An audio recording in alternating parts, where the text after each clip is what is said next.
The Car Show continues with Dan Petras and Brian Morton. It does. Remember, you can always email us. The email here is thecarshowdetroit@gmail.com. Very easy to email us. We will respond to the email with your answer, and then we'll answer it on the air here, too, just to make sure everybody gets the benefit of what's bugging you, because that's what we do here. Right, Dan? Oh, we try to, but hey, don't be shy. Don't be shy to call in. us. And, and the other thing, too, always make sure you leave the make, model, year, engine size, anything that pertains to that vehicle. So if you don't want to talk to us, we can answer it properly. Correct. I want to remind everybody real quickly that with 3 premium options, Peak Power Vision Lighting is engineered to increase light output, producing Peak's best nighttime illumination yet. You can learn more about that right over there at peakauto.com. Speaking, Dan, of not being shy and wanting to call in, we have, and I think this is a car show first, we have a actual congressperson on the line who's actually also a car person. She represents Michigan's 11th Congressional District. Haley Stevens is on our line. Dan, Ms. Stevens, How are you today? Hello. I am so glad to be talking to you both. Thanks for this awesome show. Well, when we got the call, and this, I'm not giving away too much. Your person, Grace, called and said, could you ever put Haley on the car show? And I went, well, we really don't talk a lot of politics on the car show. We sort of talk cars and repair cars. And, Haley loves cars. And I went, really? I didn't. Now, see, and this is me. I'm, one of the least informed people you'll ever meet, Miss Stevens. I didn't know Congress people are allowed to drive themselves. The president's not allowed. I just assumed you guys weren't allowed to drive yourselves either. Sometimes when I'm lucky, but no, yeah. Don't take away my wheels. What kind of car do you drive right now? You know what? I have had a Ford Explorer for the last handful of years. Okay. A white Ford Explorer. Utility vehicle. I got it, the 2020 model. I decided to buy it. Yeah. I get all my cars at Skalnak, actually. It's a great team over there. Casey Boom Boom. She's my auto dealer. I love her. My dad gets his cars now from her. Yeah, so I'm cruising around. My mom has, the Ford Focus, one of their older models that's pretty zippy. And she lives not too far from me. That's kind of her backup vehicle. It's like something she had that she just didn't want to sell. And, we can kind of zip around on Woodward on that, when the time's right. My dad still driving his Ford F-150. Okay. Most popular vehicle in the world.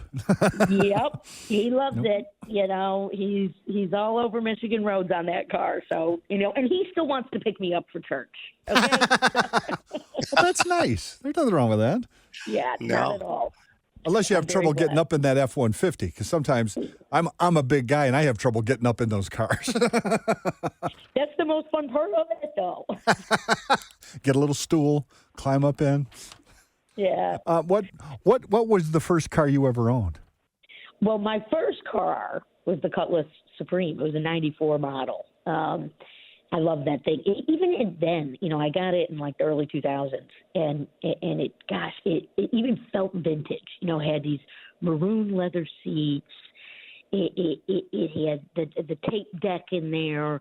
They had done some interesting thing where they used the lights to shine the speed on the road, in front of you, like some, it didn't really actually work by the time I had the car, but it did hit 200,000 miles. Wow.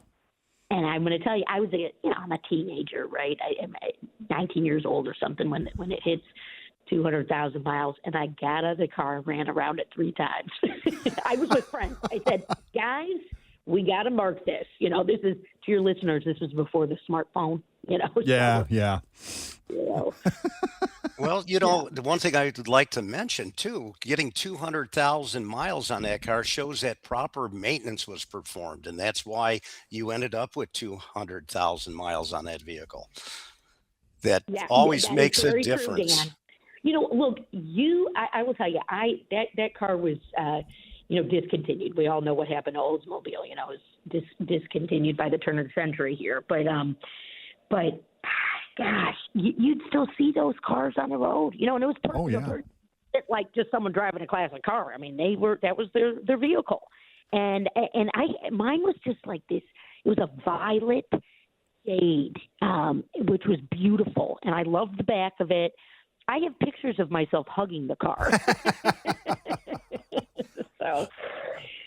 I wish I had pictures of me with my first car. Thinking about it now, it's like you don't think about it when you're driving that first car, how nostalgic you're going to be later on about that car.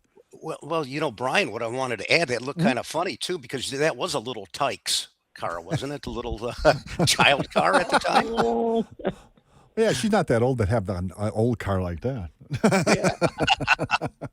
No, I mean, my dad still talks about his first car. I was pinging him before I got on with you guys because I'm almost positive it was a Chevy Bel Air. But oh wow, I mean, look, my dad was born in Detroit, 1945, right outside of Hamtramck, and family moved to Warren when he was about 10. But grandfather, was a foreman at Ford, and it's just how so many of us grew up. It's Detroit innovating, Detroit manufacturing, Detroit determining American culture. And think about all the creativity as well that has just come out of the great place that we call home. Yeah. The Mustang, the Corvette, all the stuff that are just iconic around the world started right here. You're right. You never really think about it. When you live here, you really don't think about it because it's so ingrained in us here that we're just, we're the automotive capital of the world, but it stops meaning anything. And when you really think about it, people around the world want a Mustang. Well, that started right here. Yep. It's kind of cool. I remember, I'm in high school. My first car is the Oldsmobile Cutlass Supreme, and my best friend got a Mustang. So, sometimes we drove her car, and the best was driving that. It didn't have four-wheel, and it's the dead of Michigan winter, and we're just, we live in Oakland County, so it's like driving up and down Woodward, maybe a few wheelies in there. Little spin outs every once in a while. Because if you're in Michigan, you drive in the winter, you've spun out at least once. Yep. So, Haley, I want to mention one thing, and this is probably a little bit of your past where you were involved with trying to help, or you did help the automotive industry. And one thing, read a little bit about you is where did Cash for Clunkers come in? I mean, that's a thing was that a federally funded program?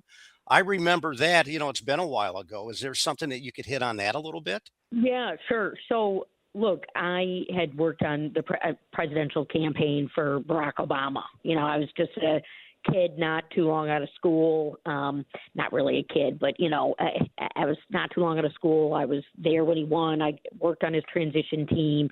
And I'm going to tell you all, this was the end of '08, and I had worked alongside some UAW folks a previous summer, from Michigan on some political stuff. And I just couldn't take my eyes off of what was happening with our auto industry. I mean, you all might remember that time, but it was just these headlines about, shakiness and uncertainty that, we could lose these companies. And I'm going to tell you, every chance I got, I snuck online to the Detroit Free Press and was reading what was going on. And I just thought, my goodness gracious, I don't know if I could get a job back home at a dealer, but I need to do something to help Michigan in this new amazing, time with a new president coming in and all that. And so that became the auto rescue, a guy named Steve Ratner, who was sort of tapped. Well, he was definitely tapped to lead it. He wanted, a lead staff person, what they call a chief of staff in my business. And I got introduced to him.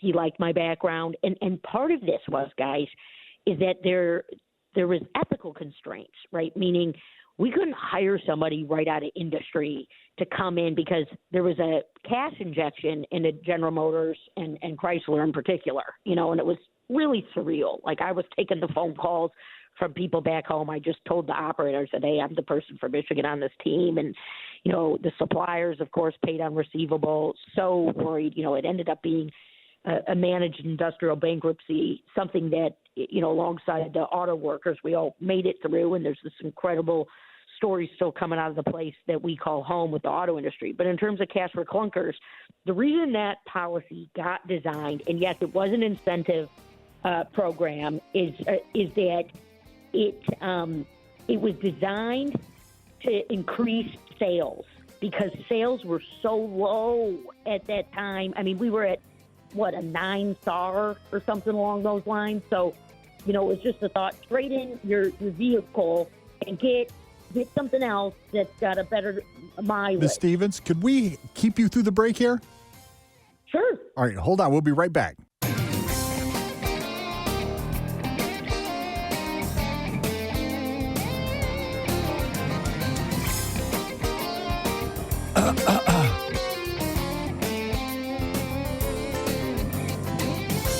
And now back to The Car Show with Dan Petrus and Brian Morton. That's right. Remember, we want to remind you briefly here that we are brought to you in part by CRC Guaranteed to Pass Emission System Cleaner, featuring an advanced detergent formula that removes harmful deposits from fuel system components, including injectors, intake valves, combustion chambers, and more. Don't let your vehicle fail its emissions test. You can learn more at crcg2p.com. We are joined by Michigan Representative Haley Stevens, who is, in fact, I'm going to go, this is going to be a little politically incorrect, Ms. Stevens, but I'm going to call you a car guy like us.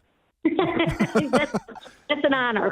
I don't want to say car gal because that sounds demeaning, and I would never do that. It's like, but we're car guys. We're all car guys here. It's a great show. No, I'm glad you guys do it. Well, thank you. We appreciate it. What we really try to do is help the consumers like you're doing. We're just trying to keep vehicles on the road as cheaply and as effectively as possible. And I know in your job, that's what you're trying to do too, is basically help consumers. 100%. Yeah. And look, I come to the nation's capital and I get to brag about who we are. Truly, I get to tell Michigan's story. I'm writing a love letter to our state every single day. I'm on this job, and these are also the things that bring people together, and we need more of that in this country, right? Of course. We need more people talking to each other and less of this divisiveness that sort of has engulfed the country. And cars is a way to do that. To me, we all have a car. We all want our car to work. Let's talk cars. Let's not talk politics. Well, and look at how things work on a line. I mean, I've been so privileged as a member of Congress, to have a manufacturing engagement initiative, which means I get to go and geek out at small businesses and suppliers. And I mean, my dad's like, you're so lucky you get to do that. And I've seen a lot of great stuff, and I've helped where I can. But every time I walk into one of these shops, and a lot of, some of these are like tool and dies, 20 people, yep. Multi-generational companies. I went to a broaching manufacturer in Novi the other week. The deal is that no one is thinking anything other than how do we meet today's goals? How do we work collectively together? And I think, gosh, wouldn't it be neat if Congress worked like this? If we just set our goals down and, delivered and look, we're in a lawmaking business, and autos is obviously capital intensive, but I just love it. Where we are from is one of the richest concentrations of our industrial sector in the country, if not the world. We are still a global destination. Yeah. We had a hiccup at the beginning of the century with the auto rescue time period. I was there. We weren't trying to control the day-to-day management of the companies. That model worked. The government made money on it. Look, Dan still remembers cash for clunkers. Yep. And look, we don't need to necessarily do something like that again. It was just at the time, the two biggest purchases people make are an automobile. Yeah. And both were in the dumps, during that Great Recession. I mean, we had a housing crisis with the foreclosure nightmares and the subprime mortgages. And autos, people's capital had shored up, so they were just scaling back, and we wanted them to, think about buying cars and transitioning that over. So. And it's a great thing. I'm being told that you have to leave. You're a very busy lady, and I appreciate you taking the time and coming on and chatting a little bit about cars with us. It's nice to get to know a congressperson as a person, not just politics and policies and stuff. It's nice to hear you're so proud to be from Detroit, and it's very cool to have you there basically representing us as the auto industry and the auto capital of the world. Yeah. No, well, we love where we're from, and we got a unique story to tell. And, Brian, anytime I can look under the hood of a car with Dan, it's a good day for me, baby. And Dan would probably put you to work under there. Yeah. He tries to do it to me, and I've avoided it. Yeah, there you go. Well, thank you again for joining us. We appreciate you taking the time. Anytime you want to come back, you just tell Grace, give me a call. I know your aide, Grace. She's the top of the line. I've talked to her off the air a lot. She is fantastic. But you want to come back on and talk cars with us anytime, we're right here. Okay? Hey, sounds like a plan. Thank you. Thank you, Ms. Stevens. We'll talk to you soon. Bye. Bye-bye.